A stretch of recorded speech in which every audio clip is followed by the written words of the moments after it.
So last week, we learned how to draw the human face in proper proportion. This week, we're going to learn to draw them at different angles. Let's get started. We learned how to draw a properly proportioned face. If you didn't watch or have the extra time, I highly recommend you re-watch that video before you start this one. You want to make sure that those rules are fresh in your head and that you apply those rules properly. So we're going to learn how to draw the head at 3 different angles.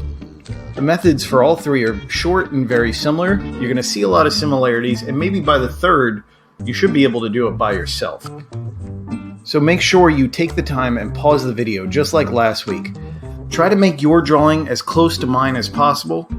And keep in mind, I do have a lot of years of drawing experience on top of you, so don't be too critical of yourself. So, we're going to start with a 3/4 view. You're going to start by drawing the upside down egg, just like before, and place your lines like mine. The center vertical line marks the center of the face and should be curved slightly to the left. And the other horizontal lines should stay straight, regardless of how poorly I totally drew them here. Now we're going to add the locations of the eyes, nose, and mouth, exactly like last week, but more towards the left side. Keep in mind, the spacing is the same. Spacing-wise, the only thing that's different is the left eye to the ridge of the nose. It's going to be slightly closer. Now start adding those face details, just like last week. Keep in mind anything oval or circular shaped is now shaped like the capital letter D. This is due to changes in the perspective. You lose some of those edges and they fall back into the background when the head turns. See the capital letter D similarities? We're going to wrap up this head position by adding our shadows just like last week, and the overall head should be shaped like a D once you get done. And bada bing, you've got the 3/4 head view. It might take some practice, but do it until you get it right and then turn it into me. Now moving on, we're going to be looking at the head going upward. Upside down egg, just as always, but this time all of the horizontal lines are going to get higher on the face and curved upward. The curves represent the changes in perspective, and this is a great head position for drawing villains or evil people looking downward on his victims. So just like last time, we lay out the face, keeping the same spacing, keeping in mind that all the horizontal lines are going to be curved upward. Make sure the face features stay on these lines or it's not going to look right. Remember, they're going to be curved upward, so things might be a tiny bit off, but make sure your picture looks like mine. Now add the face features, keeping in mind all the upward curves for the horizontals. We're also going to put a harsh shadow on the underside of the head to represent the depth and the angle that the head is in.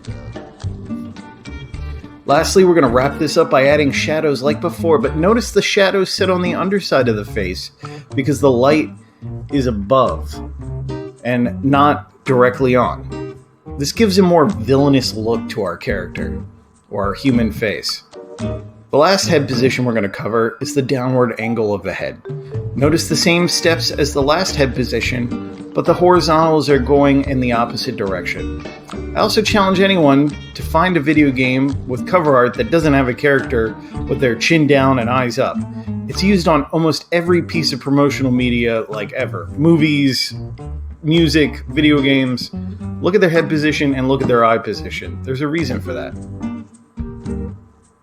Just like before, we are following our face layout rules and placing the features with horizontals curved upward.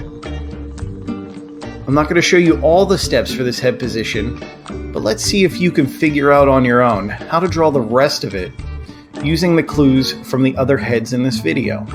So feel free to go back and look at earlier parts of the video and see if you can figure out how to finish it all off, adding those features and shadows and making it look right. Think of it as a little test. Lastly, what I want you to do is think of a head position not covered in the video so far. Now, I want you to create your own. Keep in mind, this skill's very, very useful. Think of a head position like maybe turn to the right, maybe upward in a diagonal angle. Think of all those skills we've learned and think about how you can apply it to your own head position. The following are examples of me using the same method in my work that I do every single day. Look familiar? We've got the 3/4 view with this Harley Quinn. Oh, look at that there. We've got the upward head position, even though it's hidden behind a helmet. Look, we've got head positions going all over the place. Santa's got a downward head position with the eyes going up. We've got down and to the right with George Washington down there for President's Day. All kinds of stuff. Oh, look at that 3/4 view on Chun-Li. Oh, snap. Here's downward and 3/4, which can be a little tough, especially when drawing a helmet on someone's head. I messed up on this one a lot. Here we've got Rogue with the up and 3/4 view for her face, and then we've got a downward facing straight on view for Beast in the background. See the different head positions in this one? We've got a side profile view. We've got the head tilted up for the guy in the middle. The guy at the bottom right, his head is tilted down and 3/4. And the guy over to the right has the straight facing on head position. Yeah. Look, it even works for robots too. Check it out. The head is tilted slightly down and eyes are tilted up.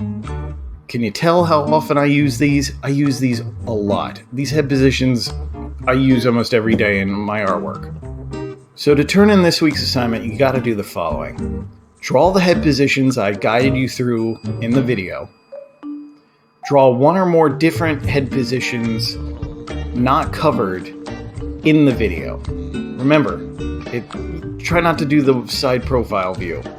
Think up, down, 3/4, somewhere around there.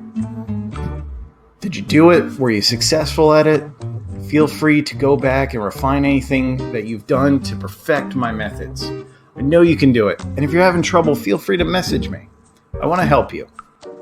Now, what did we learn today? We learned how to draw properly proportioned human faces in 3 different positions, how to angle the face features to take into account the angles of the head, and we learned how to properly shade and apply values to our faces. These are all very crucial and very important parts to being an artist, and an artist that makes money. Portraiture makes a lot of money. I've made a lot of freelance money off of doing portraits, and you'd be surprised what you can do once you've mastered this. Psst, hey, don't click off yet. Hey, I just wanted to tell you something. It's